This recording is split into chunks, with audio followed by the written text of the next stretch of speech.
বেমাৰ ভাল পোৱাৰ পাছত আজি মই ফাৰ্ষ্ট টাইম গৈছিলোঁ ইউনিভাৰ্চিটিলৈকে লগৰটোৰ লগত চাৰ্টিফিকেট আনিব। যিহেতু আমাৰ ক্লাছবিলাক শেষেই হ'ল আৰু ৰুমত সোমাই কাকো নেদেখি এটা ভিডিঅ' বনাই চিধাই জুবিনদাৰ গানকে লগাই দিছোঁ। কাৰণ মোৰ ৰাতিপুৱাটোৰ আৰম্ভণিয়ে নহয় জুবিনদাৰ গান নুশুনাই। পিছে চাওঁতে আমাৰ ইণ্টাৰ্ণশ্বিপ শেষেই হ'ল আৰু মইতো ভালকৈ ক্লাছো কৰিব নোৱাৰিলোঁ, আপোনালোকে গমেই পাইছে।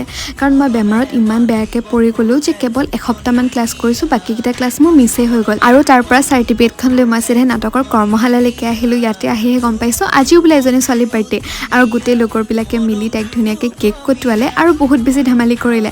সঁচা কথা ক'বলৈ গ'লে ইয়াতে আহি যে ইমান অচিনাকি মানুহ নিজৰ হৈ পৰিছে নহয়, ভাবিলেই ভাল লাগি যায়। পিছে নাটকখন শেষ হোৱাৰ পাছতে আমি যে ইমান ধুনীয়াকৈ বাঁহীৰ মাত শুনিলোঁ নহয়।